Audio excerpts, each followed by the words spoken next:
Hello kids. Today we will discuss about types of nutrients.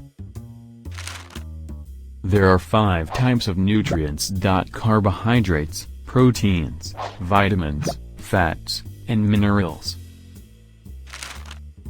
Carbohydrates are found in bread, wheat, pasta, and potatoes.It help us to grow and work.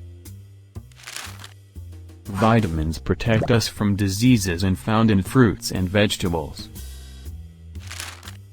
Proteins help to repair our muscles and are found in meat, fish, milk and beans. Fats and minerals are found in yogurt, milk and cheese. They keep our bones and teeth strong. We should eat healthy and balanced diet which have all types of nutrients.